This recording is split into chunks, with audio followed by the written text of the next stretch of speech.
Great. Good morning. Welcome, everyone. Good afternoon to our friends over in Europe. Thanks for joining us today. I hope everybody is staying healthy and safe. My name is Lindsay Artkin, and I am the president of the NHL Coaches Association.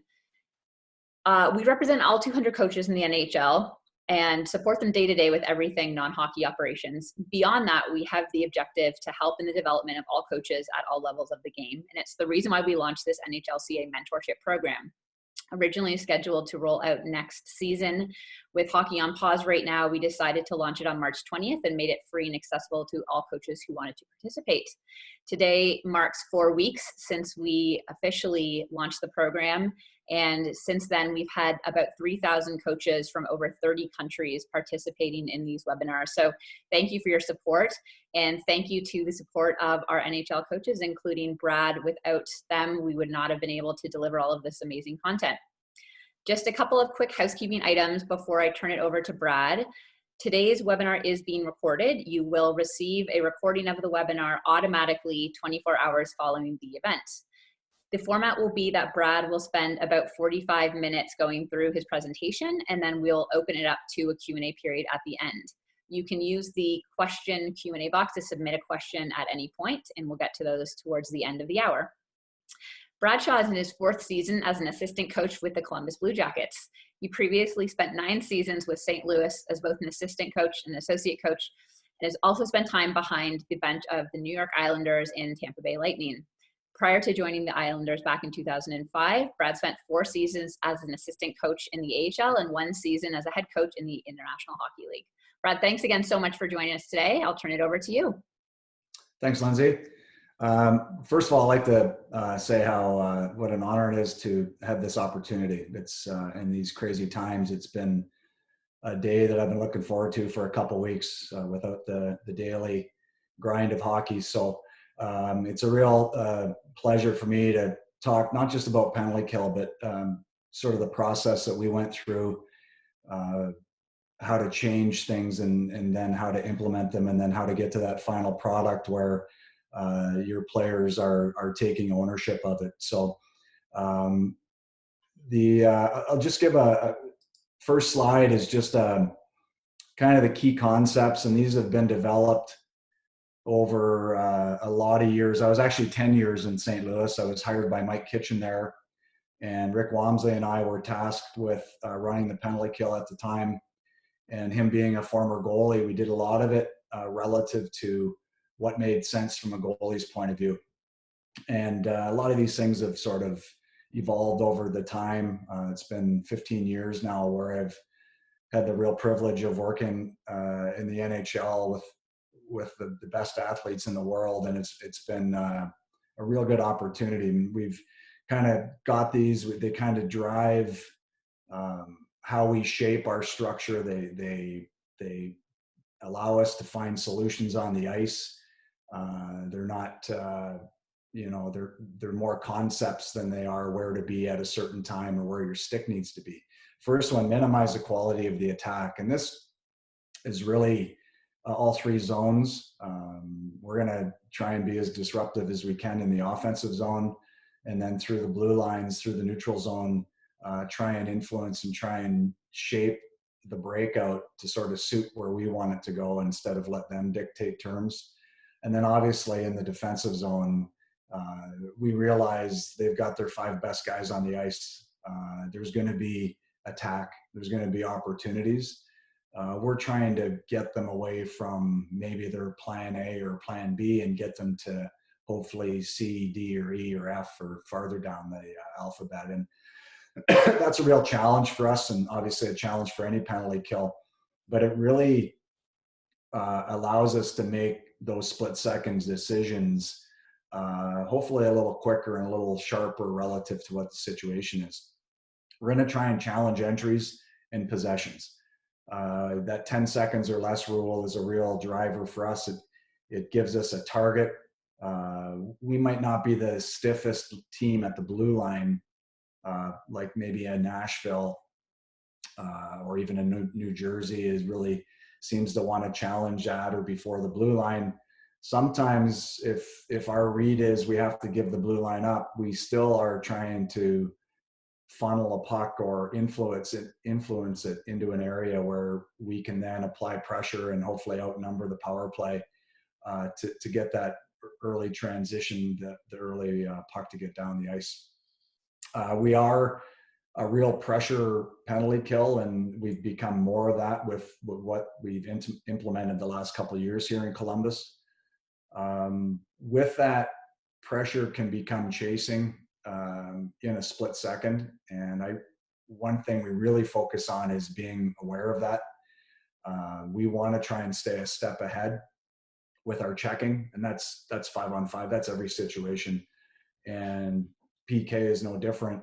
And we're always trying to stay a step ahead. When we realize we're chasing and we're kind of getting pulled away from good ice, we're going to ask our guys to put the brakes on, get back to a familiar structure, get back to an area where we can then look for the next chance for pressure. So something that we're always trying to balance out is how to go after teams, but at the same time recognize when they're pulling you or baiting you away from where you really should be.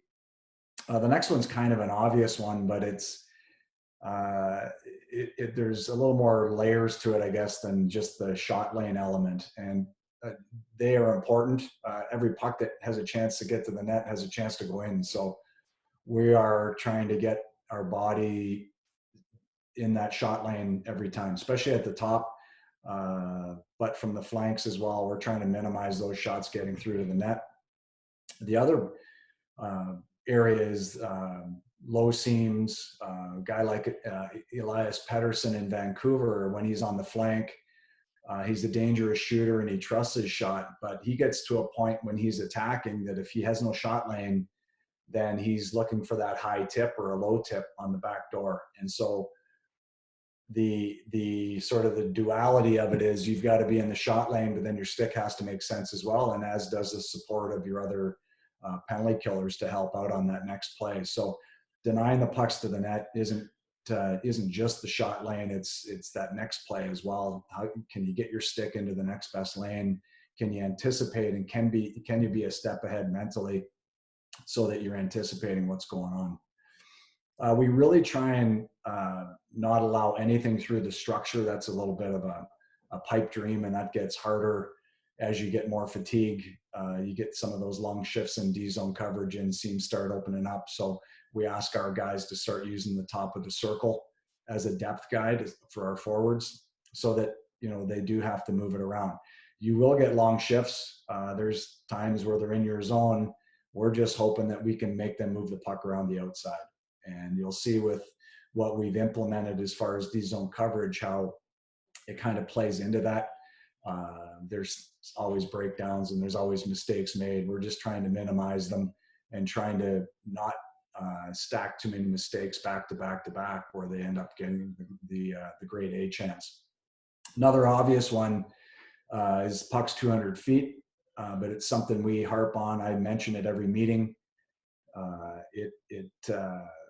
It does a lot of things for you. It allows you to get fresh legs on the ice. It allows you to sort of feel like you're dictating terms or sort of in the driver's seat. We're trying to get to that mindset every time we go over the boards on the penalty kill.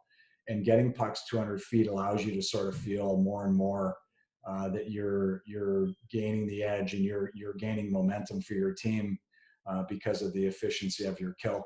And you also build frustration. There's nothing better for a penalty kill than watching the power play slam the doors when they're going back to the bench because they just worked on their breakout 3 or 4 times in the first minute. So a real driver for us, obviously. The last one is maybe not a concept PK, but the idea that just staying out of the box. And I think in the 4 years that I've been in Columbus now, we are just over, I think we're 2.55 times short per game played, which is number 1 in the NHL over those 4 years. Excuse me. And so it helps, I guess, having a coach like Torts on the bench. He gains or garners more respect than maybe some of the other younger coaches.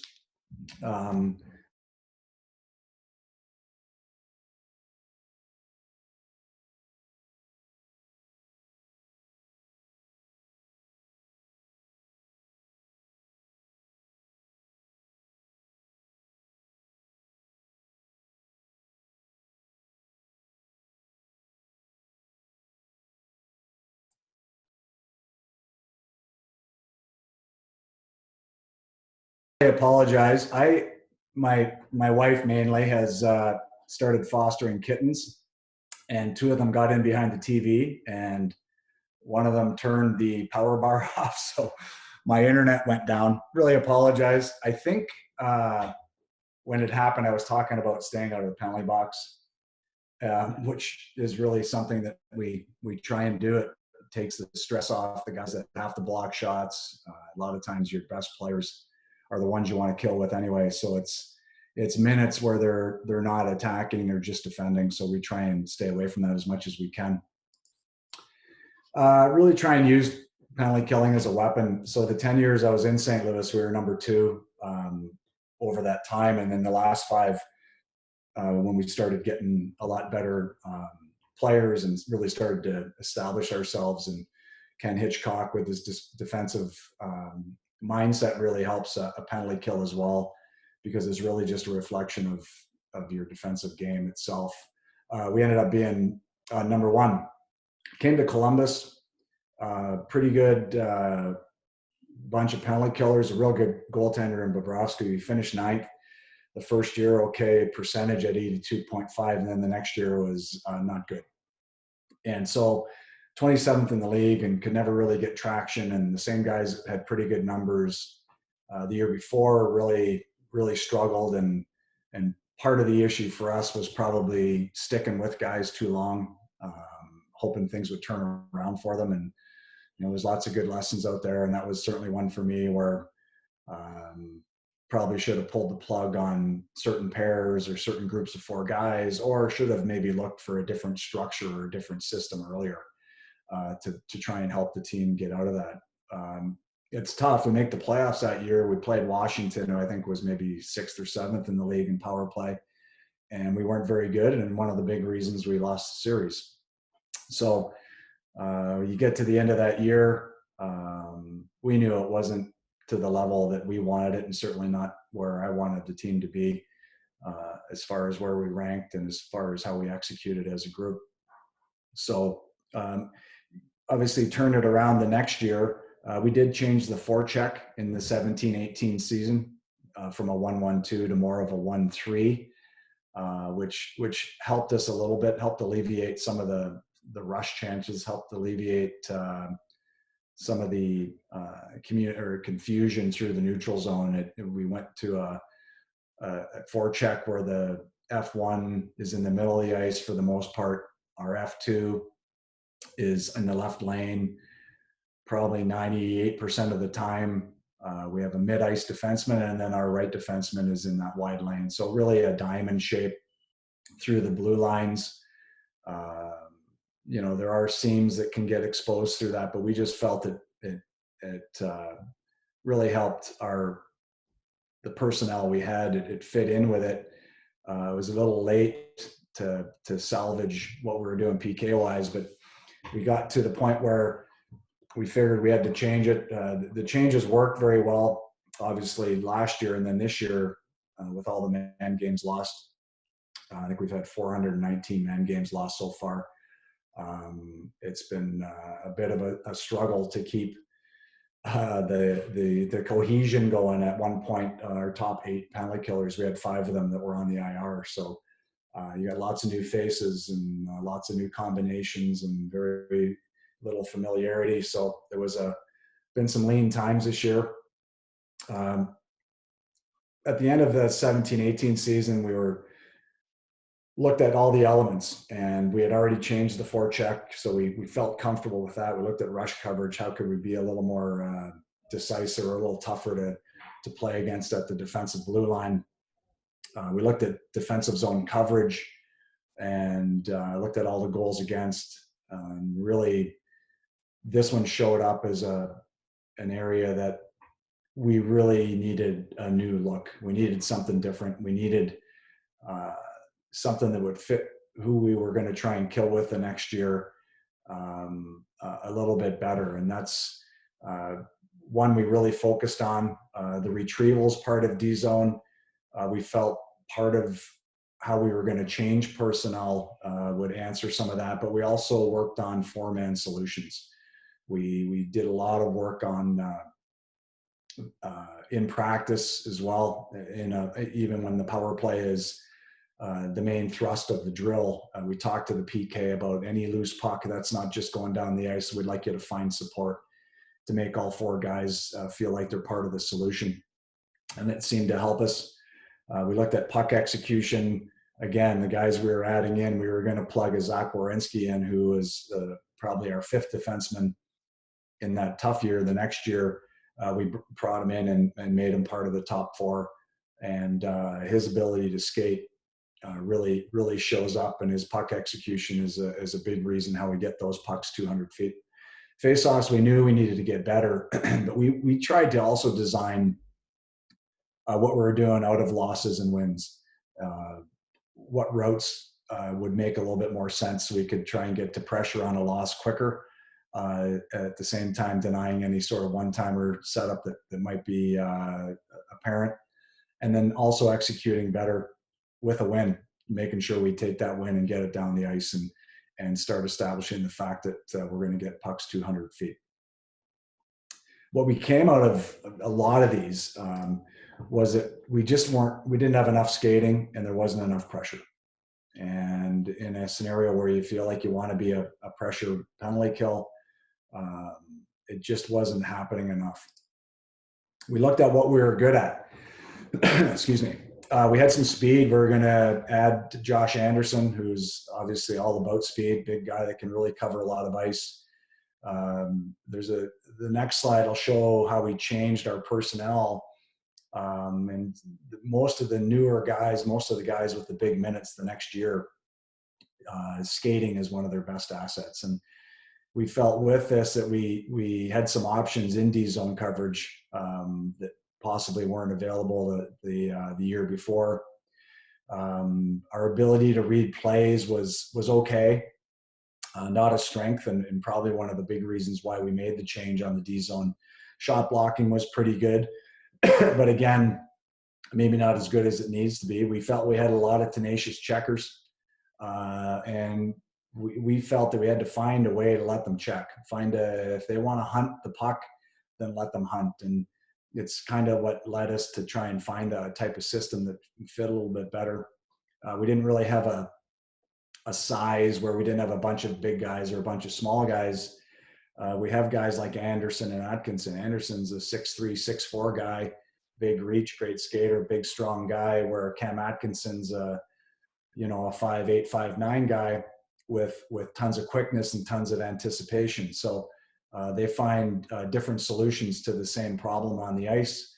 But at the same time, I think that makes you a better or a more tougher penalty kill to play against if you're not all four guys, similar type players. And I think the certain guys really stand out. The Wenberg kills with Atkinson a lot. Wenberg's one of our smartest defenders, constantly a step ahead. And he and Cam really play off one another through the top of the zone and then up the ice as well, and have really developed into a pair that's reliable, and we know that it can get the job done. How good are the sticks? They were okay. I think anytime we were giving a little too much time and space, I think those good offensive players on the power play have the chance to find seams, to find plays, not just through your stick, but through your feet, through seams. And so we just felt like there was a better way to do it.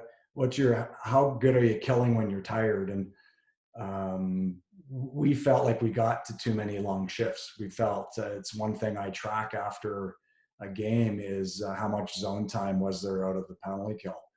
There's a whole chart that I do after each game, and zone time is really the one that I started charting, and then the other ones have sort of been added on. A good game is less than 50%. That 18-19 year where we were tied for the best penalty kill in the league, we were under 50% zone time for the year, which is really hard to do. And so a real tip of the cap to the guys that were out there getting the job done. But the ability to check when you're tired is always minimized, and it always try and stay away from those shifts. But we just felt we needed a better solution there. Here's a look at the personnel. So in 17-18, when we were 27th, Um, Dubinsky, real good face-off guy. Calvert, a real good puck hunter. Wenberg Atkinson. We had Foligno, Jenner, and then Anderson was really our seventh forward as far as time on ice for the season.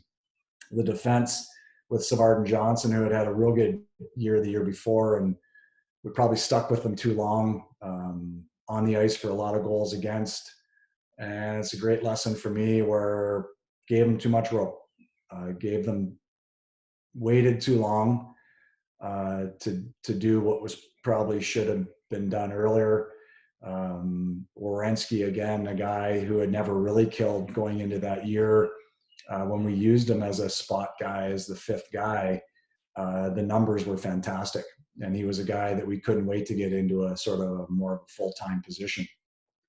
The next year, with Calvert going to Colorado, we decided to give Josh not necessarily the number one pair right away, but when he was joined with Boone Jenner, they really worked well together, where Boone is not so much of a skater, much more of a just a kind of a warrior type mentality, put any part of his body in front of any shot. Real good face-off guy, real heavy checker, just a miserable guy to play against. And putting Josh out there gave those two a speed threat that really showed up and really makes it tough for power plays through the top of the zone, where they make that one bad puck play, and before you know it, Josh is in behind you, and it's a grade A scoring chance for us. Stayed with Wenberg and Atkinson, and then went with Dubinsky and Foligno, two good face-off guys. It's a lefty-lefty, which isn't ideal for us. We're always trying to go righty-lefty. On defense, we put Jones and Murray as the top pair, and two guys that can really cover the ice, especially Seth Jones. Ryan Murray, also a real good skater and real sharp. They played a lot of minutes together, 5-on-5, so they had a lot of familiarity, and it really showed up in the penalty kill. And then slotting Werenski in with Savard gave a skater to another guy who's a fantastic shot blocker in Savard.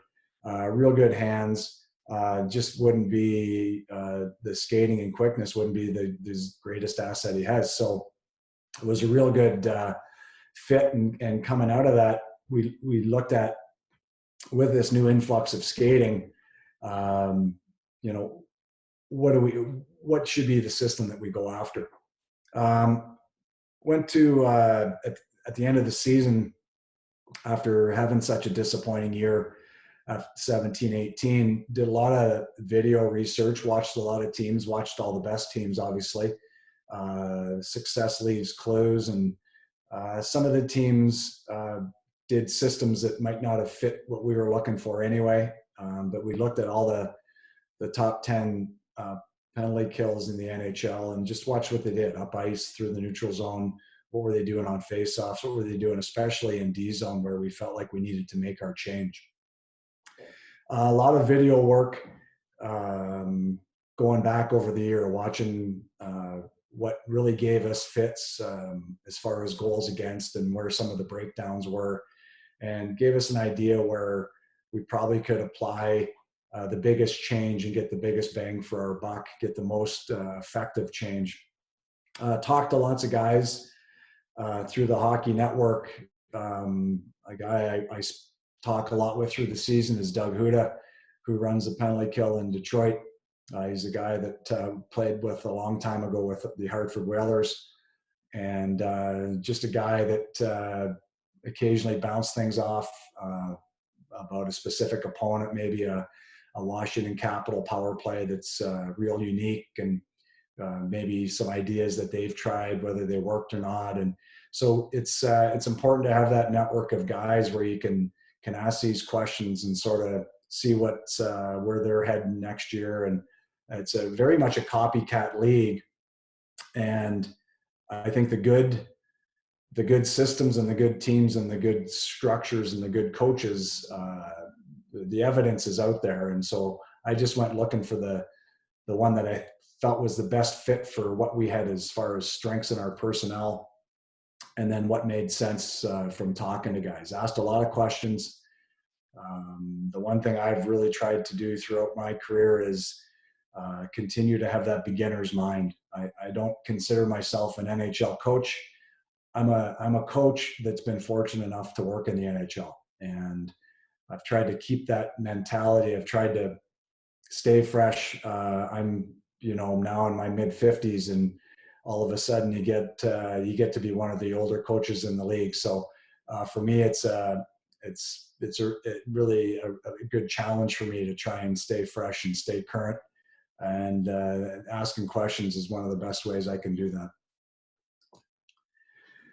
Top-down defensive zone coverage, which is what we went to. There's variations of it, and I'll kind of go through what we do in certain situations. But what it did initially is it allowed our forwards to skate, especially through the top of the zone. And we had guys that we felt were an upgrade in speed and an upgrade in quickness. And we felt like this was a better chance to allow them to skate. And I think the one thing I noticed when I watched all the video, I watched the San Jose's, I watched Colorado has been doing this for a couple of years now, is when the penalty kill is doing this well, the power play ends up just trying to alleviate the pressure. They just try and stay a step ahead of the pressure, and there's much less attack to the net, which plays into one of our key concepts is we're trying to deny pucks to the net in the first place. Well, perfect, because if you're doing this one well, the pressure is so constant that there really isn't that chance that for them to hit the pause button and kind of get organized. So that was one of the things that we really liked about the system, and we felt like it's a good gauge on when you're doing it well. Is it might be a long D zone shift, it might be 30-40 seconds, but there might not be a shot attempt.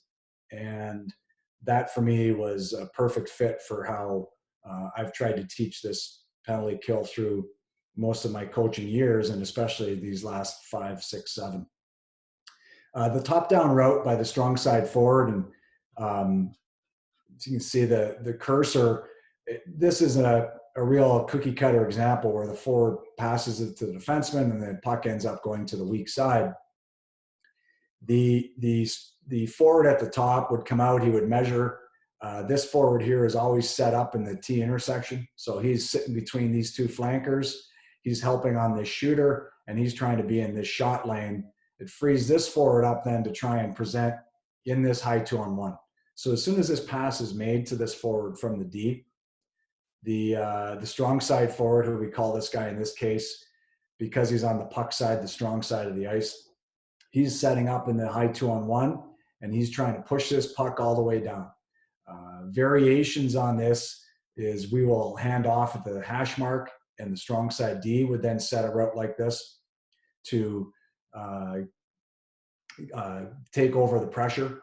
And these routes here, you see the curves on all of them. It's one of the things we talk about. There's not a lot of straight line in this penalty kill. That's through the top of the zone. That's down low.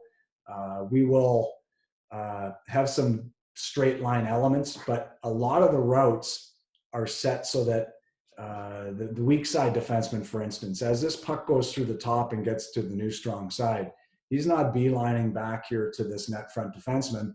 He really has two guys to cover for a split second. So his route coming up this way gets him into this 2-on-1, and he's kind of got that coverage where as the puck gets pushed down and the players tend to get pushed down, now we've got 4 guys in the mix against 4 guys, and the one guy that we'll leave all alone is the defenseman at the top. Lots of variety on this. Like I said, sometimes if there's a slot shooter, we may hold this defenseman and have that forward push all the way down to the goal line. A team like Tampa Bay, where this side of the ice with Stamkos is different for me than this side of the ice with Kucherov. A puck that comes around the wall to Stamkos, we're going to pressure harder than we normally would. We're going to go 4 guys to the strong side as soon as possible. We're going to pressure and challenge his ability to move the puck. Where a puck that comes around the other side to Kucherov, not sure there's a better guy in the NHL at absorbing pressure, baiting it and pulling it farther from where it wants to be, and then moving the puck exactly where he wants to move it. So we tend to stay a little more passive against him, especially against full possession.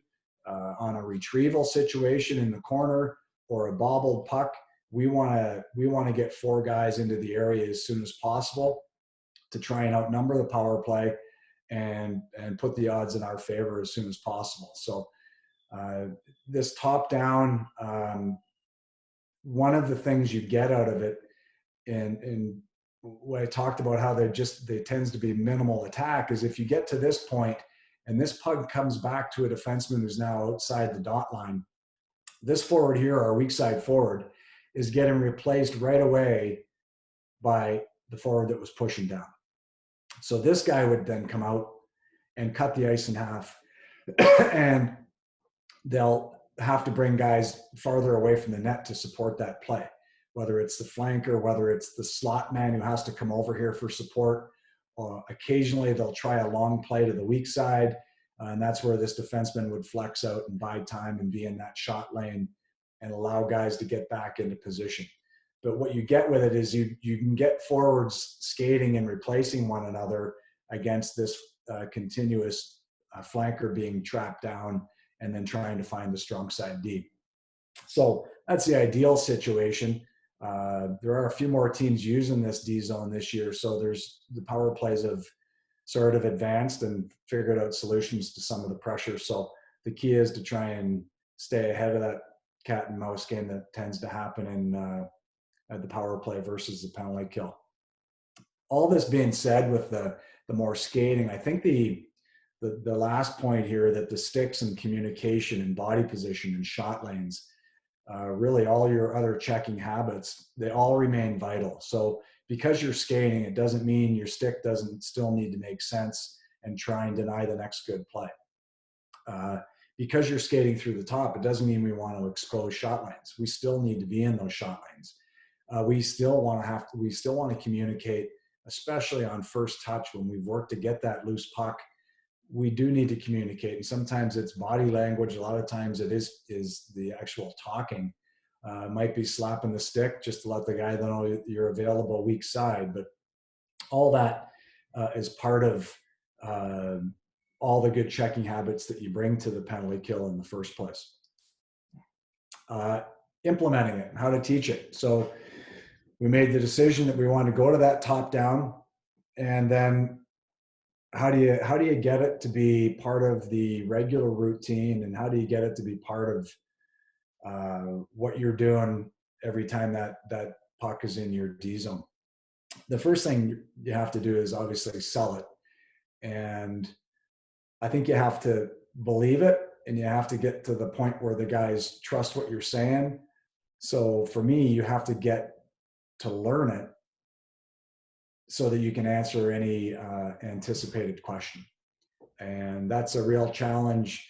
It was a brand new system for me. I watched as much video as I could, asked as many questions as I could, but there was still some gaps, and still had to sort of learn on the go as mistakes happened and as different things we're going through in practice and in games.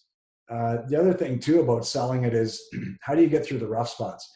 We went into that 18-19 season and had an okay start, sort of middle of the pack to bottom third, and came out of Tampa, a game in mid-November where they went 4 for 7 on the power play.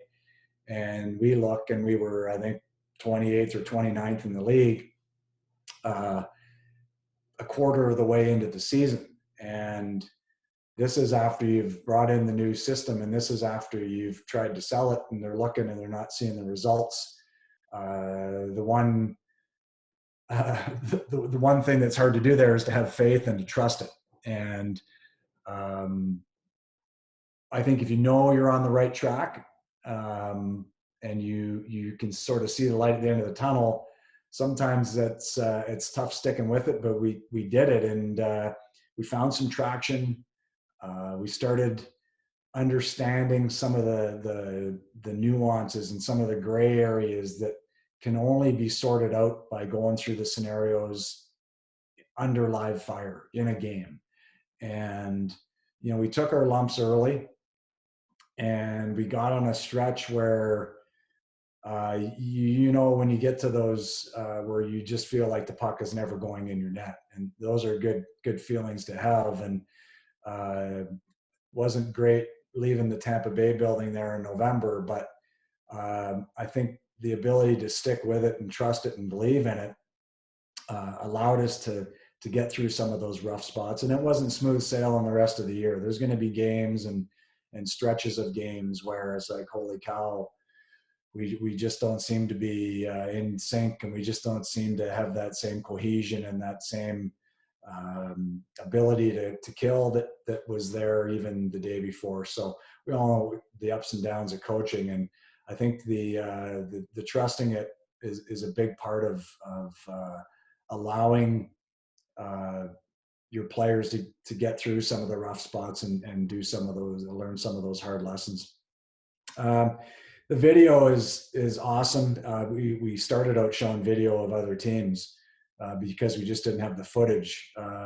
When it really hits home for me is when you can have the examples of your own guys and let them see them doing it right. And I think it helps that internal competition. Every guy likes to be up there being the good example, and there's not many players like to be up there being the example of something that's not going well. So it's a good motivator for players. I think there's nowhere to hide on video, and I think it's can accelerate the learning curve to such an extent, especially once you get to clips of your own guys, and especially when you get the positive clips, especially when you can positively reinforce it. The other obvious way to implement it is through practice drills.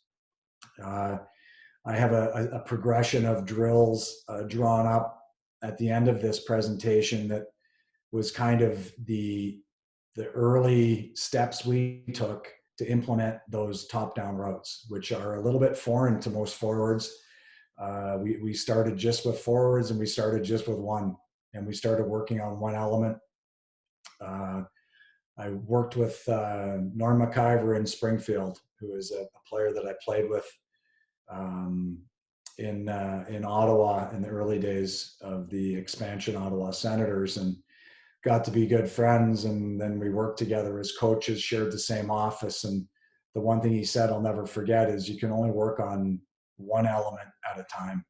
And we really tried to take that mantra and tried to help it guide us through teaching this new idea or new concept to our guys. Even when drills were power play based, we still tried to work on one element of the PK, whether it was better sticks or whether it was better denial of plays through the structure or denial of plays to the net front. All the elements that we feel help us be a real strong penalty kill are something that we really look for in practice, and we're looking to reinforce as many good examples as we can. The last one is catch them doing it right, reinforce it. And, in game, it's easy. I can be fairly vocal on the bench, catching guys coming back to the bench off the ice after a great example of what possibly we've just talked about, or an element that possibly we've had trouble with lately. And that way the whole bench hears, and there's nothing like the attaboy or the pat on the back to build confidence in a player. And there's not many players I know that don't play better with more confidence than less confidence. We're always trying to mine for gold, always looking for the good plays and trying to reinforce them, especially in games. In practice, we just talked about how we'll take elements and look for every good example of that element in a practice, and whether it's penalty kill or whatever you're talking about, it's always a great way to reinforce it and hopefully get more of those good plays happening. On video is another great chance. We already talked about what the power that can have as far as motivating guys to either show up in the good clips or not show up in the not so good clips. And The other one is reward the early adapters. The guys that are seem to be buying in first, we try and get them back on the ice as soon as possible. You know, you saw where we used Boone Jenner and Josh Anderson. They ended up playing the most minutes. That wasn't the case through the first 15, 20 games of the season. We were waiting for somebody to sort of take that step and become that first pair and show that they wanted to take it and run with it. And it was Boone Jenner and Josh Anderson that did that. So they were first over the boards, and it was a real good marriage because we found more and more good examples, and they were more and more first over the boards. And sometimes they were the third pair out as well. So it was an ABA instead of an ABC sort of scenario. If you're running with three pairs of forwards, we would give them those extra minutes. And it really, you know, everybody's trying to get on the ice. Every guy loves their ice time. And the more we could reinforce positive play with ice time, the better we were all off. That more time came with more responsibility, and I think it helped players grow. I think Josh Anderson's defensive game took off after his penalty kill defensive game took off, and he's become a 200-foot player that has a real value on a team. We missed him this year. He's missed the majority of this season for us, and that's a real tough hole to fill. And we never really did. We never did fill that hole. We put people there, but we didn't quite fill it. We had guys doing that job, but it was a far cry from what Josh can do. I think that the one thing that really comes by rewarding the early adapters is they become the leaders of your penalty kill, and the penalty kill eventually takes ownership. And that's where you can almost not take a step backwards as a coach, but you can know that you've got that idea, that concept ingrained, and you've done a good enough job that they've not only tried it, went through the growing pains of it, and now are at the good side of things, but they've taken ownership, and now they can talk through it, and they can teach through it, and they can take a guy aside and do the job that you would have had to do possibly a couple months before. So a real good feeling for a coach to see that the idea or the concept fit your personnel, it fit what was going on as far as maybe what power plays we're trying to do. And then also it fit your key concepts. If you go back to that slide at the top, where we're trying to minimize the quality of the attack. And we felt that if we could get as good as we got that year in that top-down sort of D-zone coverage, that we had a chance to really do good things. And you know, it's awesome finishing anytime in the top 10 in the NHL. You know, you've done a great job, but to get to the top of the mountain is a real feather in the cap, and it's a credit to the guys on the ice, the commitment, the attention to detail, everything that went in, all the work. It's fun to get to that point. These are the practice drills that we did, and this is the progression I was talking about. We started just with one penalty kill forward in the middle of the ice, and he was going to react to a puck that started with F1. It went up to the defenseman. Defenseman would take a stride or so and then move it to the weak side. And this forward here would come out. He's not racing out because he needs an ability to help on any flanker that wants to come off the wall. He needs to be at a depth where he can help the strong side defenseman on either side. So he would come out, measuring his depth, react to the pass. And this pass could come back here. And so part of these progressions, so early on, first time through, this forward would come out and he would just push this guy down. And he wouldn't even try and move the puck. Just get a feel for what this route feels like. Where do I need to be? What am I taking away? Where's the danger? Where's the dangerous areas? Where do the seams, where are they dangerous as we get down to the goal line? Whistle, the forward that moved this puck to the D, he could race over here. As soon as he's there, another whistle or a puck movement can start it, and the next guy would go. And these guys could switch off. You've got your 4 penalty killers here. They can be the power play guys. Because it is such a simple drill, you can get through it pretty quickly. But what it did is it established this shot lane. The next one was something that shows up a lot in power plays as well, for us anyway, is a play that would have generated down low, gets to a flanker, and then continues to the top. And a lot of times this defenseman now is in the dot line, or he's outside the dot line. So for me, between the dot and the boards. So our forward here would have worked up and would now be reacting to this. And what we would get out of this is a pass up to the D. The D would take a stride or so and then make that long east-west play up high. And this is a play that shows up a lot in our power plays. So we wanted this player to get comfortable getting in this high 2-on-1, getting in between this defenseman and this strong side forward, the forward with the puck, and denying this return pass. So whether this defenseman was real active or this defenseman was fairly stagnant and would stop in the middle of the ice, that was up to this guy to find.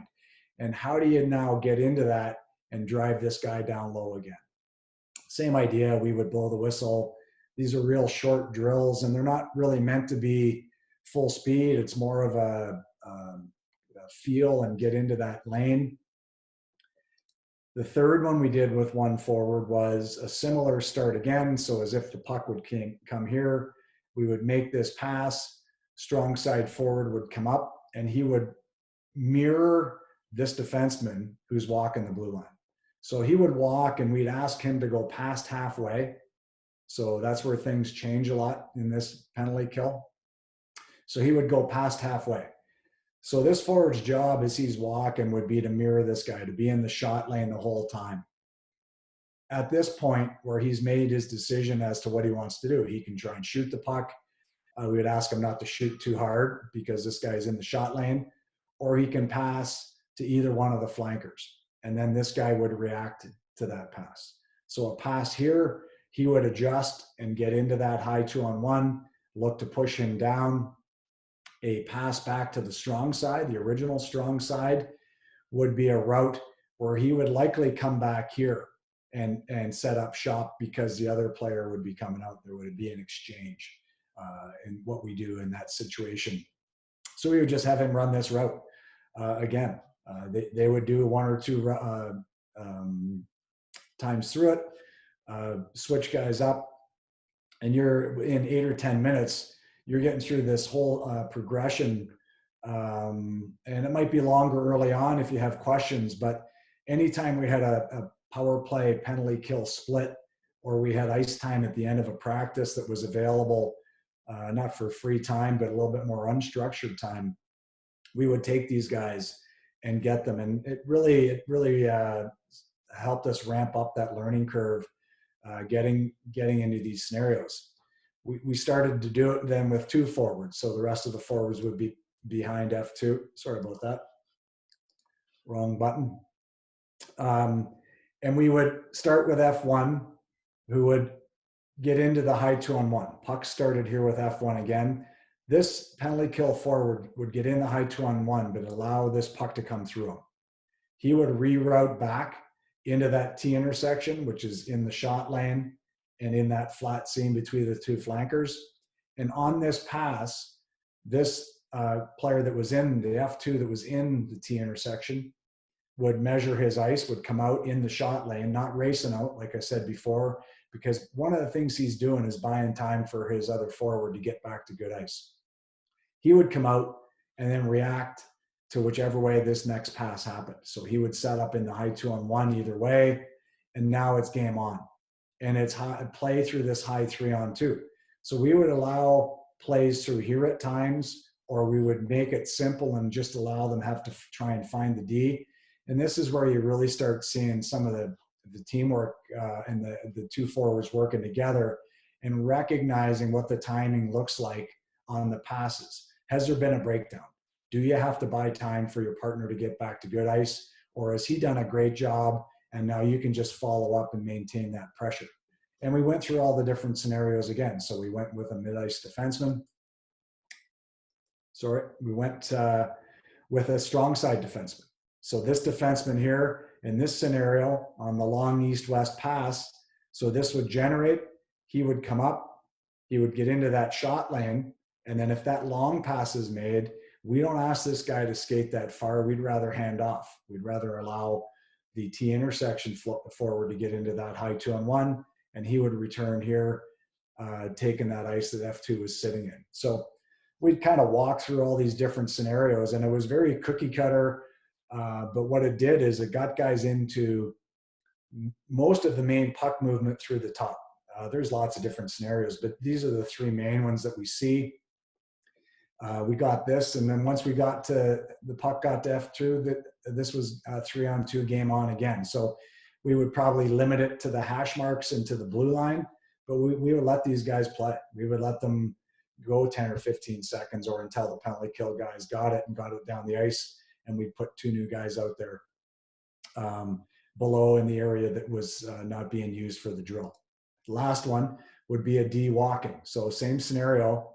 This F1 would get into the high 2-on-1. He would allow that puck to get through. And this is what happens a lot. He's tried to do his job. It gets through him. That's fine. He's going to start walking the defenseman. This T intersection forward would buy time for recovery and then come out in the shot lane and mirror this guy all the way across. So again, he's in the shot lane and he's reacting. If it's moved here, he's going to get into this high 2-on-1. If it's moved back to the original strong side, he would just route back, and that would activate the T intersection guy, F1, who would be waiting in this area and would be moving into the high 2-on-1 as that passes happen. Lots of variety on these things. And, obviously we progressed then to add defensemen to this. In this case, we went to a 4-on-3. So we would add a forward on one side, a low forward, and we would have a strong side D. So we would work one half of the ice, and we would tell the power play, okay, it's 4-on-3 on this half of the ice. And so we would have a strong side D, a strong side forward, and a T intersection forward, and they would work through it. And so it was a way to progress through. It was a way to add layers on. We tried not to take the next step until we felt real good about how well we were doing the concept that we were working on. And that idea of sort of building layers, I think, has worked best for me. And I think as you go down in levels of execution, and like I said, we get to work with the best players in the world. You can sometimes bring a concept in and it gets implemented in the very first chance they have. It might take 2 weeks. As you go down in levels, that time frame is going to be longer and longer. And I think the patience coaches have to show when they're trying to implement it is a real key to keeping guys on task. I think you start getting frustrated and you start showing that you're not quite sure it's the right thing. I think that shows through in everything we're doing. So I would like to apologize, first of all, for the abrupt stoppage there. I will blame my kittens, and I will reprimand them however you reprimand a kitten. But I want to thank you for the chance to put this talk together and the chance to try and just sort of illuminate how we took a concept, first recognized it when we needed it, which is probably the easiest part, and then deciding on what fits best for the league you're working in, for the personnel you have, and then hopefully a little taste on, again, how to try and teach it and to try and ingrain it and try and get it to the point where your players take ownership. So thank you very much for listening. I guess Lindsay and I will do questions now. Yeah, thanks, Brad, so much. No need to reprimand the kittens. I'm sure we'll have a great Friday and we'll just let them be. Lots of great questions coming in. So I know we've hit the hour mark, but we'll spend 20 or 30 minutes now going through some of your questions. So let's just dive into it. You talked earlier about sticking with guys too long and staying with the same structure for too long. What did you learn from that, maybe just in a bit more detail from that 2017-18 season, about when to take players off and give the other players a chance? Well, I hesitated in giving Werenski more minutes and stuck with Jack Johnson, who was having a particularly bad year. Um, and I maybe tend to side with veteran guys, maybe give them too much faith in their ability to turn things around. Um, I think how it helped me is we got into the next year and Riley Nash had come on board. We had lost Matt Calvert and Riley Nash had done a great job in Boston killing penalties. So we had him penciled in way up there. And coming out of that Tampa game I talked about earlier, where they went 4 for 7 against us, I think he was on for all 4 goals. And his goals against per 60 at that point was like 16. A good number is under 6. So he was the worst player on our team by a country mile. And I actually told him after that game, I'm not going to use you penalty killing until we get things sorted out, until I can see in practice that you understand what we're doing. And I've never pulled the plug as quick on a guy in a season. And I don't know if it was because we were trying to implement a new structure and it just didn't seem to fit with how he liked to kill penalties. So we just took him right off of it. And so I think what I learned, I probably should have done the same thing with Jack. I probably should have let Zach, who had great numbers, play more. I probably should have made Jack earn his ice time a little bit more, make it more of a meritocracy, make it, you know, make sort of raise the accountability to what's really getting done on the ice. And that's probably the best example that I can use to explain what I learned. Okay. Who decides the personnel to use during your PK? Is it the head coach, it's Torts, or the PK coach? And then does that differ from on the ice during the game? Do you make decisions then? Yeah, that changes coach to coach. I worked with 4 head coaches in St. Louis over those 10 years. Um, some of them were very consistent. Some had suggestions on who they wanted to play. For the most part, they gave me the autonomy to put the pairs together. With Torts in Columbus, he's one of the quicker coaches to change his lines and his combinations relative to how he feels players are playing that particular game. So, and he uses special team minutes as a real carrot. So more so on the power play, but he will also change pairs on the penalty kill if he doesn't like how a player is playing. But for the most part, and I think this is pretty consistent throughout the NHL, the special team coach would decide on the pairs, and then obviously you have your contingencies. You've got your if you have 3 pairs of forwards, you have your 7th guy that can slot in if somebody gets hurt or if there's a guy in the penalty box. Same thing on the back end. You've got your top 4 guys, and then you've got your 5th defenseman that would slot in.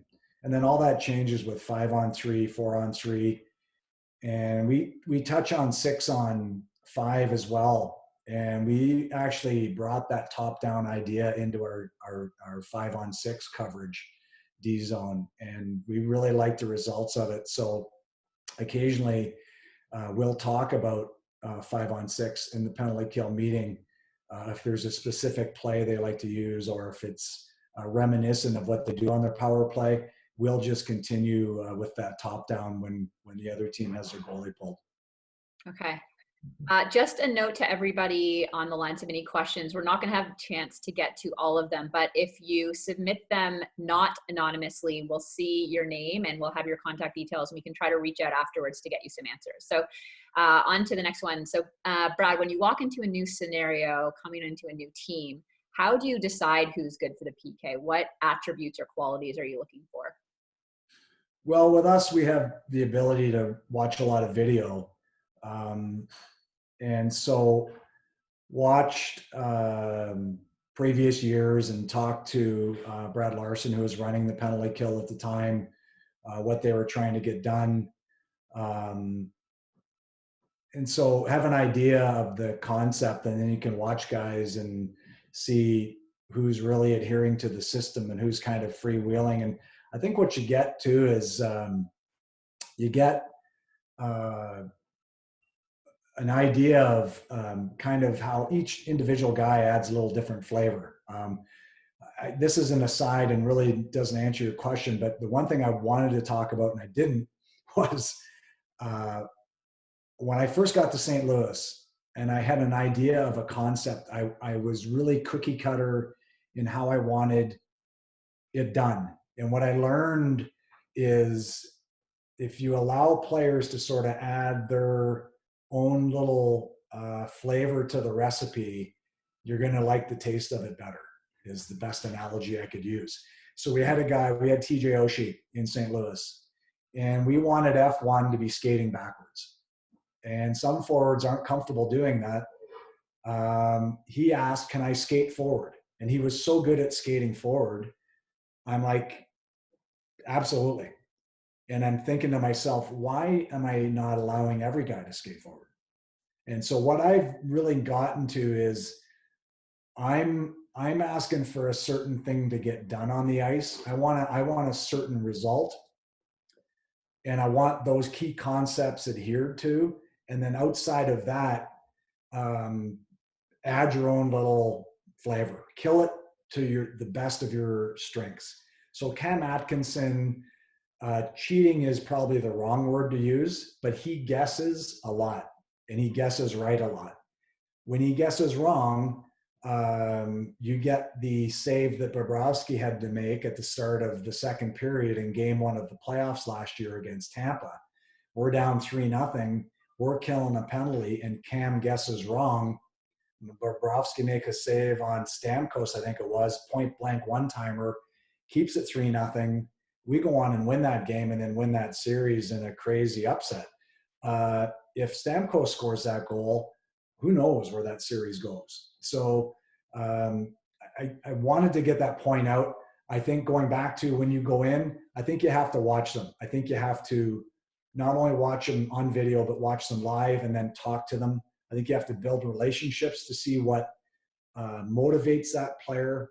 I think you have to be able to communicate to a level, such a high level that you can give them a little bit of crap sometimes, and they're going to respect how it's being said. I think you need to build relationships to a point where you can go after players occasionally, and at the same time build them up when that's necessary.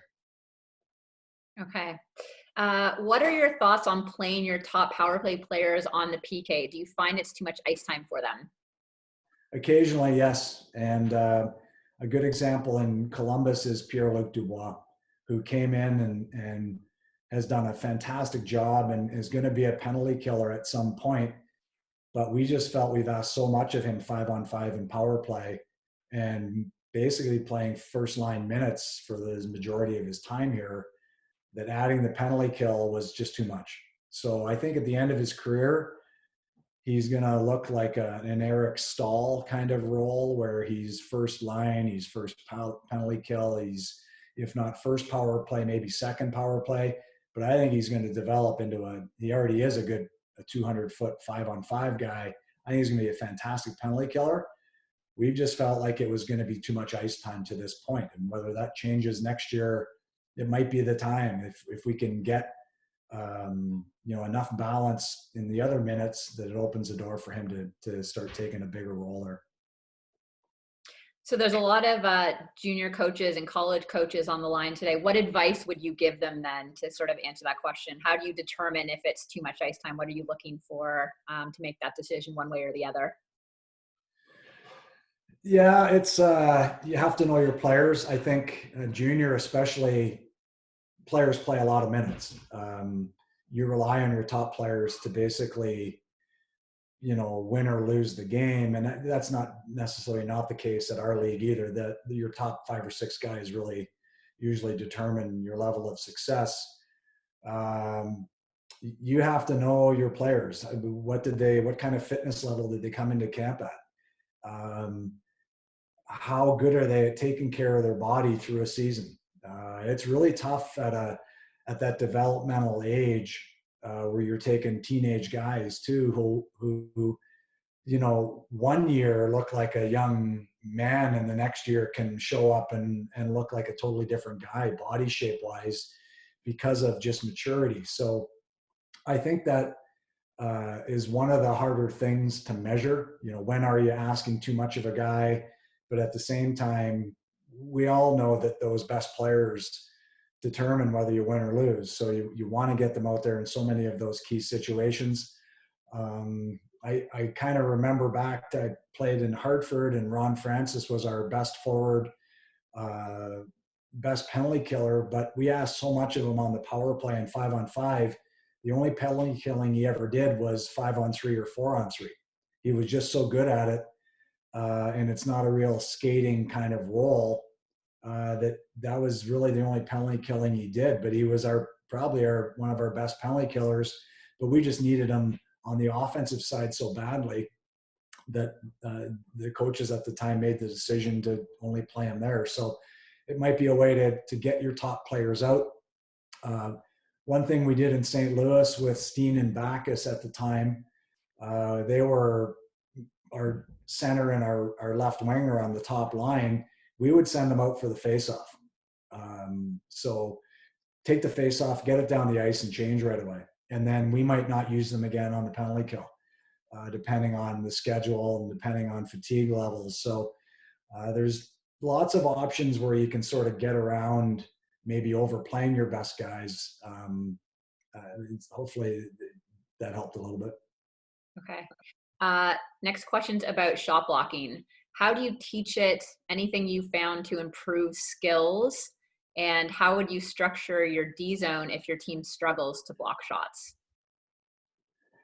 Well, I guess the last part of it, we felt like we weren't the greatest shot blocking team. David Savard's a fantastic shot blocker. Jonesy's pretty good. Murr's pretty good, but through the top of the zone, we weren't very good. So it's one of the reasons we wanted to try and skate and not give that time and space. The more pressure you can apply and the better you are at recognizing when you can apply pressure, you stay away from shots, you stay away from those full possession concepts. How do you teach it? I've used, the blue pucks. I've used tennis balls, coaching in the American League. I think the body position concept, I think you have to figure out what works best. Is it down on one knee? Is it leaving your feet to slide and block it? There's certain solutions that fit certain scenarios that would be the absolute wrong solution in a different scenario. So I think the smarter your players can be at recognizing what the type of shot is, helps them select what type of shot block they're trying to use. The one thing that's really hard of defensemen that want to go down on one knee, if I'm a right defenseman playing the right side and I go down on one knee, a lot of times my stick is on the outside. And so now a shot pass to the dangerous area of the ice just beyond me has a great value. And it's kind of that Elias Pettersson scenario where when he doesn't like the shot anymore, he's going to find a high tip or a low tip, which might be just as dangerous as his shot. So it's not just the block itself, but what else are you doing? So we talked about how a lot of times you have 1.5 jobs. When I'm the shot blocker, I'm not just a shot blocker. I'm also trying to influence that puck into the least dangerous area possible. And again, it goes back to those key concepts. So, how do you teach it? I think, again, you have to recognize the type of player you have. There's certain guys that don't like doing it. There's certain guys that are going to pretend they're in the shot lane and you're going to go, how'd that get by him again? And there's other guys like Boone Jenner that it's getting slid over to Ovechkin, and everybody's cringing knowing how much it's going to hurt, and he just lays down, or he just puts his leg in front of it, just because it's what he does. There's a it's, I don't know if it decides your character level, but there's certainly a pain threshold that some guys seem to have way beyond what other guys tend to want to do. So I think the certain guys that aren't really going to try and get in the lane, then I'm going to tell that guy, you better make sure that you have momentum back to the net. One of our keys, and I don't put all the concepts up, but any puck to the net, we want to have 4 guys to the inside. So if you're not going to be a shot blocker, you better have extremely good body position on the inside so that there's no second chance.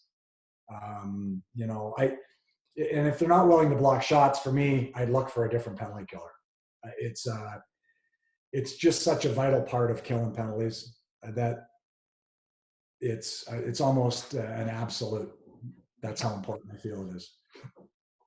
Is there anything that you do to hold players accountable or influence them to stay out of the box to keep time minimized, and any data or analytics around that you provide to the players too?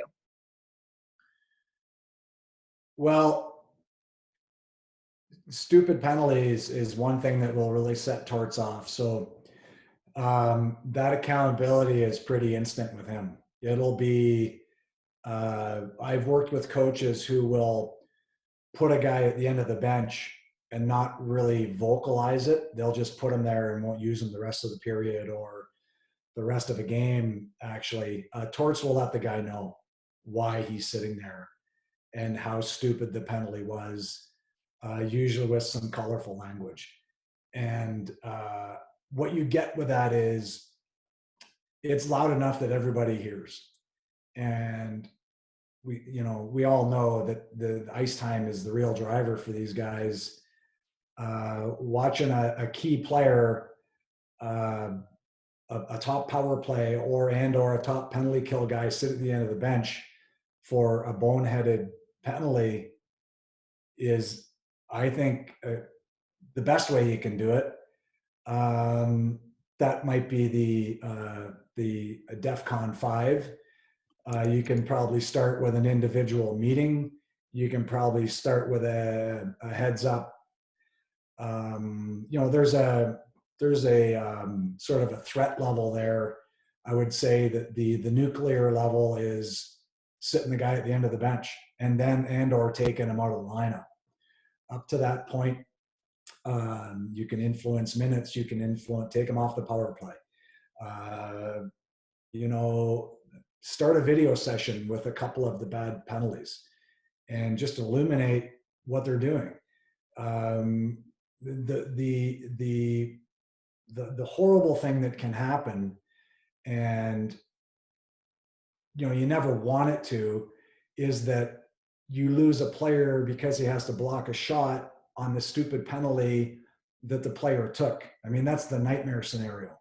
That really sends the message. You hope you never get that. So you're always looking for ways to influence behavior without having to have any sort of injury, especially to your own players, to be the ultimate teaching tool. So tough thing, especially if it's one of your top players. That's a hard step to take, especially at the junior college level where they really drive the bus for you. But if you get to a point where it's necessary, then it might have to be necessary. That's one of the harder parts of coaching, I found. What would your advice be for the coaches listening, for how they can handle players that don't follow the systems but can still kill the penalty and therefore think that validates their play? Yeah, and I would say that goes back to a little bit how I try not to be as cookie cutter or as adamant structure-wise, more a deal with the end game. So if I was a purist penalty killer, I wouldn't use Cam Atkinson, say, as much as I do, because he can get on that. He gets on his own page a lot, and it shades towards cheating. It's not quite cheating on the offensive side, which is something that's, again, it's almost like if you're not going to block shots, if you can't plug yourself in and be on the same page as the other three guys on the ice, it really makes it hard for there to be any ability to read off one another, which is a huge factor in killing penalties well. So I think you have to, you can have the personal meeting, you can have the video examples, and I think that sometimes, if you're explaining to a guy why he's not playing, showing the video as part of a team meeting allows him to see it and allows the other players to also learn from that same mistake. So you're not just touching one player, you get to touch the whole team. That's really a personal thing too, I think, as well. And it's another reason why you build relationships, so that you know your players well enough so that you can select the right mechanism, the right tool to get the right response from that player. It's going to be different for a lot of guys. There are some similarities in how to handle guys. But if I know Cam well enough now after 4 years, if I said, Cam, you're cheating on the penalty kill right now, and we can't use you. You got to get back to a little bit more structure and a little bit more predictability amongst ourselves so that we can really get back to being successful.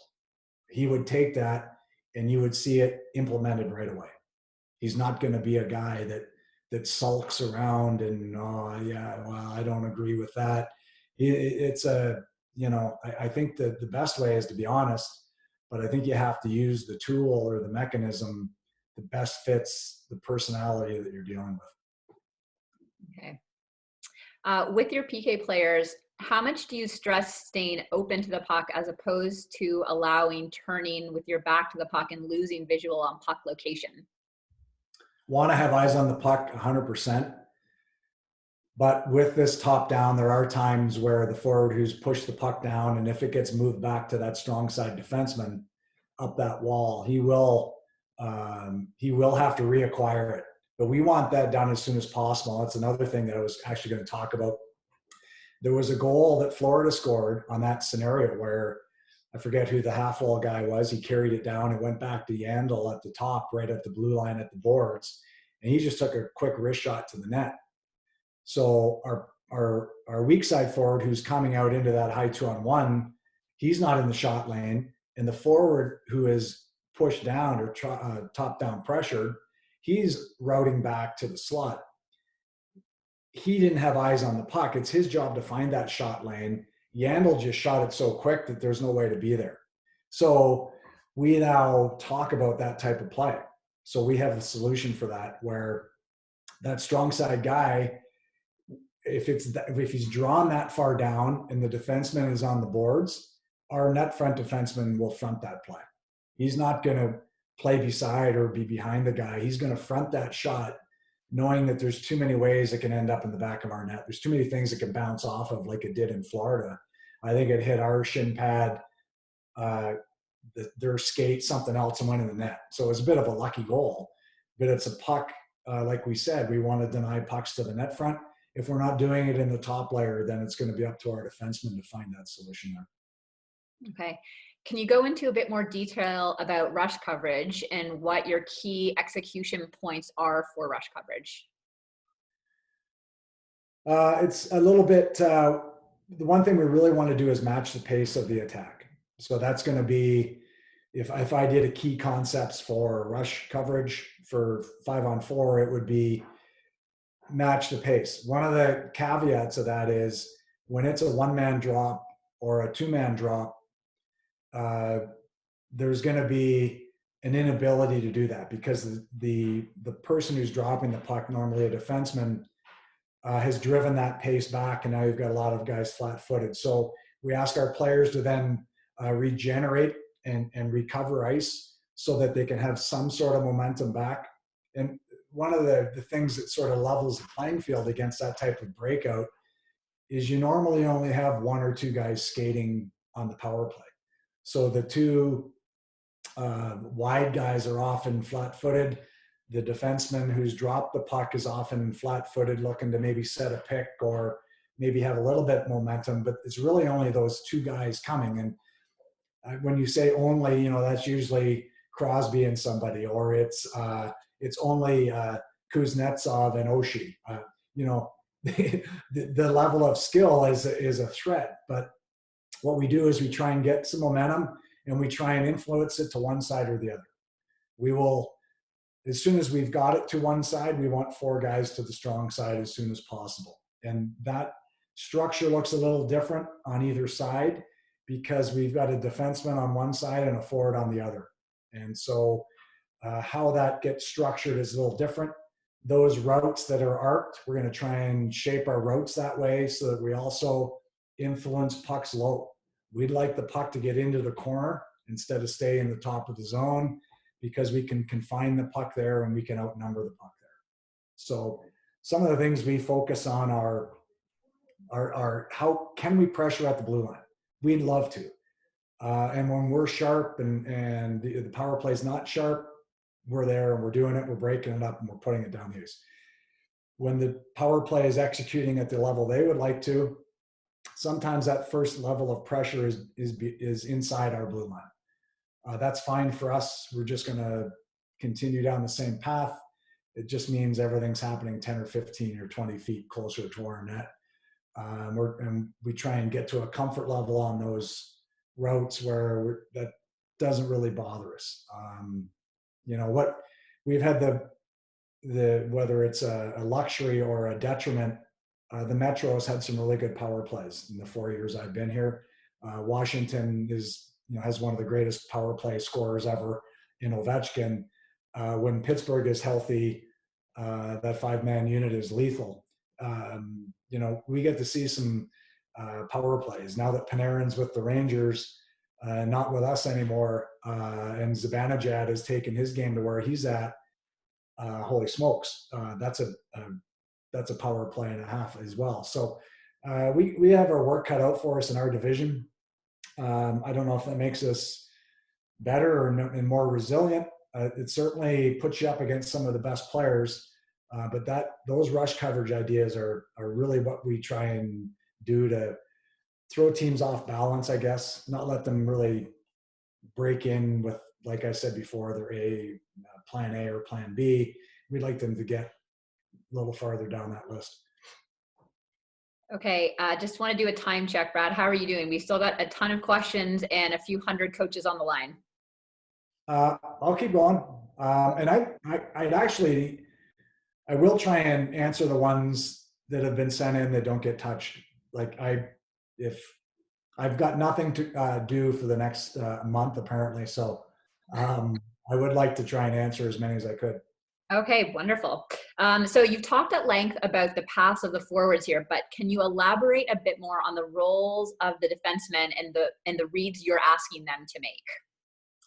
Yeah, so as that puck is moving down the half wall, two of our most basic scenarios are the forward pushes all the way down to the blue line. Our strong side defenseman will keep fairly dot depth with a stick to deny the slot shooter on teams that really want to overload with a shooter in that dot area, almost like an Oshie in Washington where he kind of filters over there sometimes. If we are handing off, the forward is usually doing that near the hash mark, and the defenseman is already in motion, setting that arced route, sort of influencing the puck farther down. So it's not a straight attack. It's not a straight line. He's trying to help deny pucks back to that slot shooter or to that good area of the ice, the dangerous area.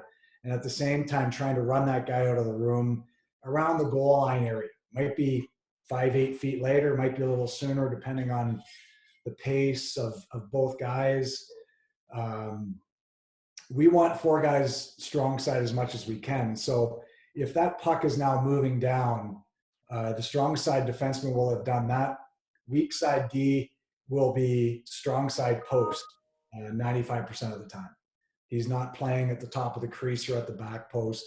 We want him in an area where if there's a breakdown, he might have to leave his feet and slide to deny anything to the front of the net, which again plays into one of those key concepts. So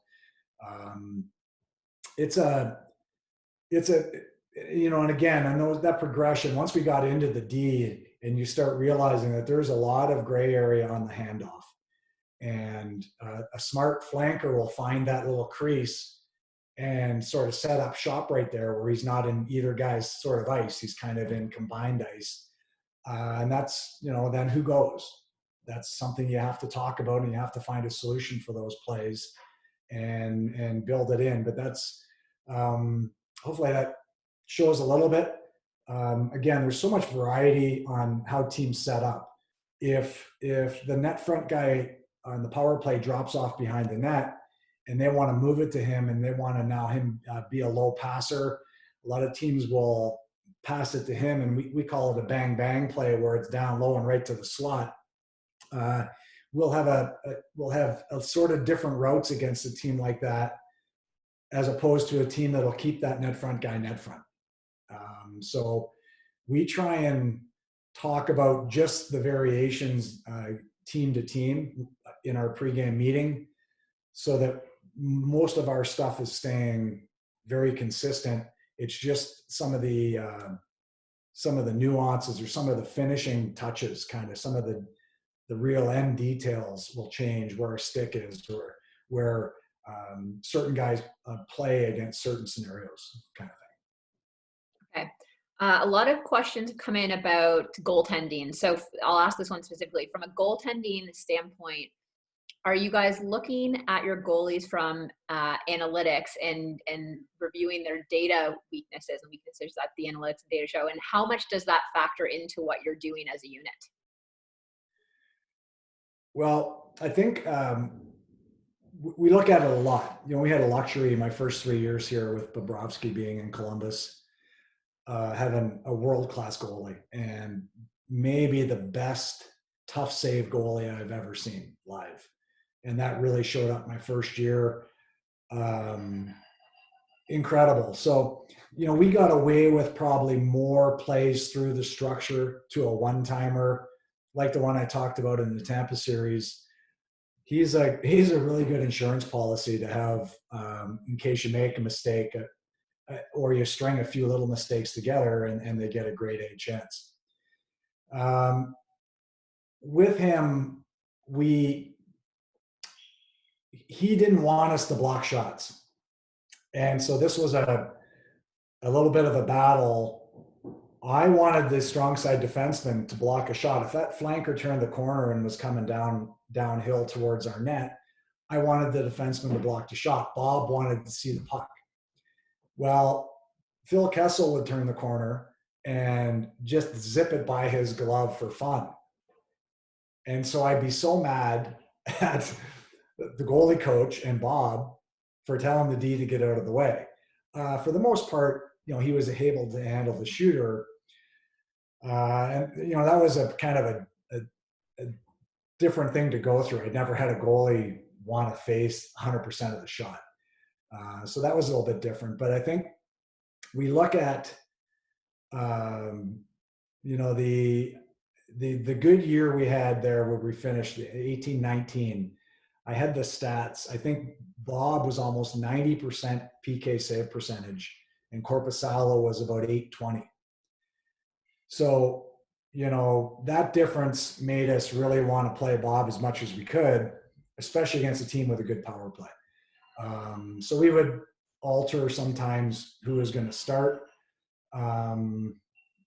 It was tougher this year. With the goalies we had with Merzlikins and Korpisalo. Elvis was an unproven entity. Gave up a lot of goals early on the power play and looked like, just really fought the puck. Then he found his stride and might have been first star for January, something crazy like that. He went on a roll where it was incredible what he was doing in the net, and that was on the penalty kill, 5-on-5, you name it. So I think we look at the stats. I think we factor it in as to who is going to play. And we'll also look at where goals are going in on goalies. And that kind of shows up when you start mapping goals. And, so there's different things to work with analytics. We definitely use them. And they factor into who plays, but maybe not as much as maybe some other teams. Okay. On the top-down push, where is stick position in relation to toe caps? Initially, if your stick is probably going to be the first thing that gets into that high 2-on-1. Once you get your body in, now your stick can be on the inside to help on anything back through the top. Boston's really good at they move it from Krug down to Krejci. Krejci takes it and finds Krug back underneath. Well, now they've made a seam pass. Seam passes for us, as soon as the seam pass is made, we have a pause in our pressure. We don't keep going as fast as we can. So we really want to try and deny pucks through our structure because it pauses us because we need to recover before we can get on our toes again. So the stick is almost always on the inside. Again, there's situations that present themselves where player will not have it on the inside and it'll be exactly where it needs to be. So certain players, it sometimes depends on whether you're on your strong side or your offside, but I would say 95 to 98% of the time, stick is on the inside or we'll have an active stick. If we feel like that player is going to try and pass it back through us a lot, we'll have an active stick. And sometimes it just hits that stick because of it's in the way. We'll talk about that active stick against a Washington type power play that we kill a little differently against. Tampa, we kill a little differently against. Boston, we kill a little differently against. And some of those are Tampa, it's going to be split, two different D zones. Our D zone against Washington is totally different. We don't top down against the Kuznetsov Backstrom side. We don't. We hold our ice and we do other things off of that. And we just found it's our best way to try and handle that one-timer from Ovechkin. That actually, I was going to ask a different question, but what you were just touching on came up in a number of different questions, which is how much during your pre-scout, how much do you stick to your systems, plan to stick to your systems versus change it up depending on who you're going to be playing? So maybe you could just go into a bit more on that topic. Yeah, you go through stretches where you'll play similar power plays, 1-3-1, and they do this, and this. And so you might have a few games in a row where there's not a lot of adjustment.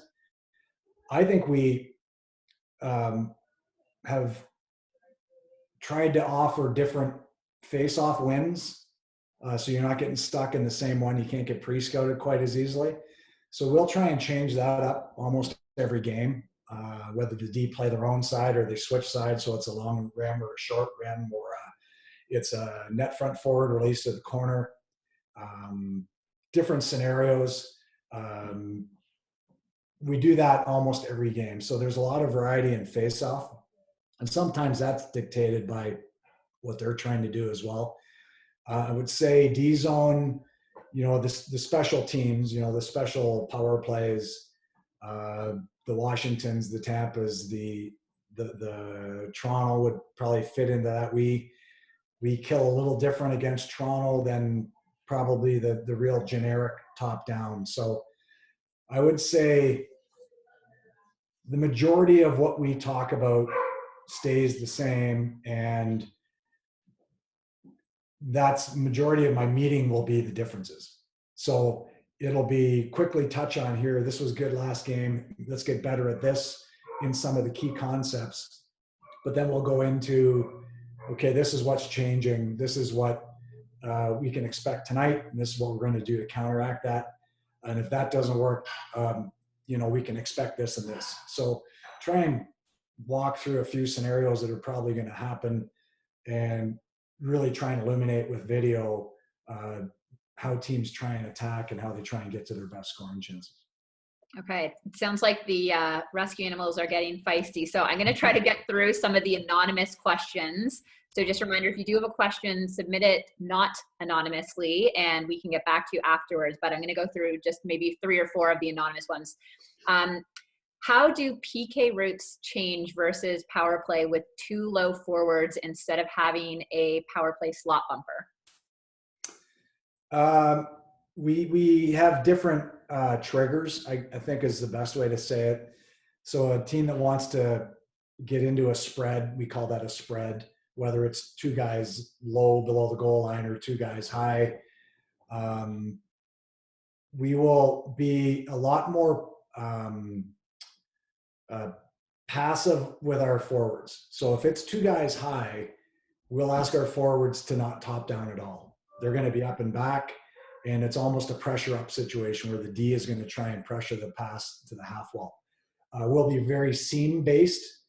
That'll be a big focus for us. Is anytime a team gets spread out without a shooter in the middle, we don't want to get spread out, but we want to handle the seams and try and deny anything, especially diagonally, low to high and high low. Is a lot of what teams are looking for there. So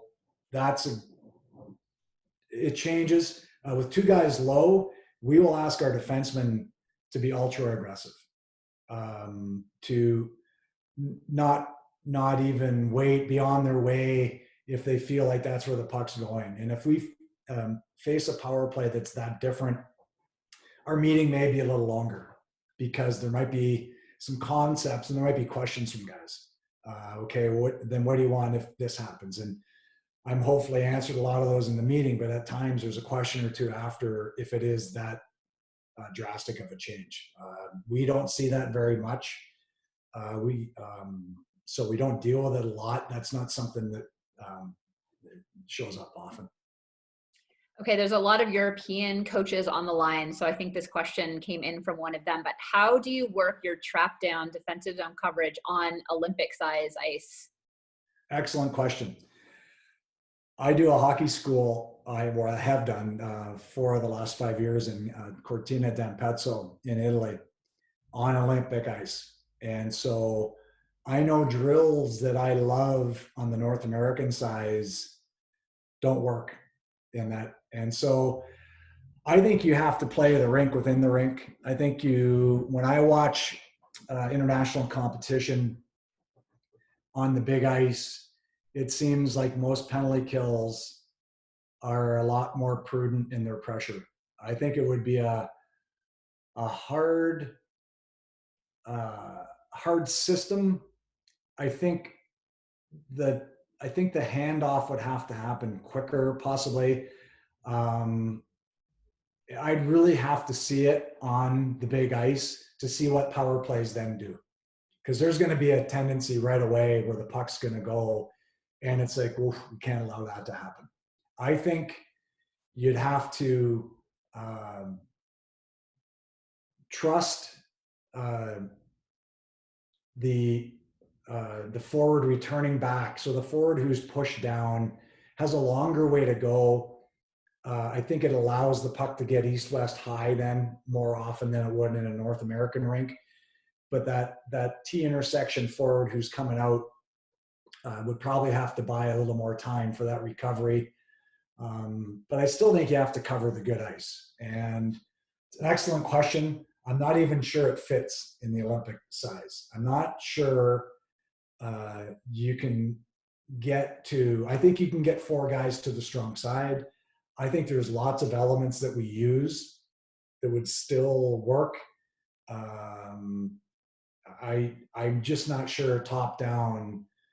You need some fantastic skaters, and if you have that sort of team, it might be worth trying because there wouldn't be a lot of other teams doing it. I wouldn't expect. So what you get is you're different. It's like when Guy Boucher came to Tampa and did the 1-3-1 in the neutral zone. Nobody else was doing it, and it gave teams fits. Then teams figured it out, and then it lost its value. But if you can continue and have success with it, it might be worth trying. Okay. On top-down penalty kill in zone, what reads do you teach your D on when to take the hand off and when to hold the ice? Do they have any benchmarks on the ice? Example, don't get extended past the dot, don't go outside dot lane, etc. Yeah. We talk about the type of flanker that it is he on his own hand or is he getting pushed down on his backhand? That changes it. So if I'm pushing a righty down the right wall, he's got different options, and a lot of those are back to the top of the zone or back through to the weak side, as opposed to a lefty who I've done the job and more often than not is going to go back to the top of the zone off the boards. We'll take the indirect play on the forehand. Again, there's a lot of variety on that. If you're going to go as a defenseman, then you have to make sure commit to it and go and finish the job. And I think that trust factor between the four guys is what builds through those progressions of drills. You can talk through positioning where you want them, but again, Seth Jones on the right side as compared to David Savard on the right side like to be in different spots. And I'm not going to take that out of their playbook, because if the results work, I'd rather them know what we're trying to do. We're trying to invite that puck low into an area where we can outnumber them. Okay, well, how Seth Jones does it is different than David Savard. And they might both have the same level of success. That's where I think I offer a little more leeway than I used to on some of those certain structures. But hopefully that answered a little bit of that question. I know it's hard without a drawing board to really you have to really picture it well. Can you discuss how much you weigh right and left-handed pairs versus complementary style of players that you touched on a bit earlier? And then there's a part 2 to that question. So I'll let you touch on that one first, and then I'll jump in with part 2. We always want to be righty-lefty, just so it gives us options on face-offs. We feel against some kills, it's actually better for defensemen to play their offside. So like I said before, if they go down on a one-knee block, their stick is automatically in the middle of the ice. So we'll actually start our defensemen on their offsides on the face-off so that they're defending on their offside. As much as we can, lefty-righty forwards, lefty-righty D. Okay, and then the second part is, what about centers versus wings? So you have more success teaching centers to kill or wingers to take draws? It'd be nice if wingers could learn how to take draws. Usually the face-off guy for the power play is at a level. I'm not sure there's a winger that can go in and beat Ryan O'Reilly very often on a face-off. You'd like to have as many guys that take face-offs. We've talked about having our defensemen take face-offs as well, so that you have that option as well. I think it's always better to have centers or people that are comfortable in the face-off dot. For the longest time, a couple of years ago, we used Brandon Dubinsky just for the face-off. Go out and win it and come off. And so that way we got sort of around that issue. The problem is if you don't win it and he's stuck out there for 40 seconds, then you finally get it down. Now your pairs are all messed up. So there's a give and take on it. I think wingers need to know how to take face-offs. I think it's so easy to get kicked out of a face-off now, especially at our level. I think wingers need to have a solution instead of just sticking their stick in there and hoping things work out. During practice, how do you manage players that play both the power play and the penalty kill? Most teams, the power play takes the upper hand. So if we're doing power play versus penalty kill, it's usually always the guys that aren't your top players. And so you miss out on having your real pairs killing. What you get from that is you get your third and fourth line guys lots of reps killing. So we had Lucas Sedlak was here a couple of years ago. He killed every practice. Any practice we did power play versus penalty kill, he practiced it. So part of the benefit was when we started bringing in the top down, he got to do it every day we did it in practice. So not only when we were actually focused on the penalty kill side of it, he did it every time. So what we got out of that is we would watch guys do it and we would see where some of the flaws were. And so sometimes when it's not your best guys doing it, you see mistakes a little sooner because they're just not as adept as the better players. So that helped me. I tried to learn as much watching our guys, watching what our power play was trying to do against our penalty kill, especially when it wasn't our best players. And so the timing isn't always as good. Their stick position isn't as good. How they transition or try and retrieve a puck isn't as good. So for me, there's always lessons there. Your best players are going to teach you certain things on puck touches. And I think you can learn from your not best players, watching them trying to do something that they're not quite, fully adept at yet.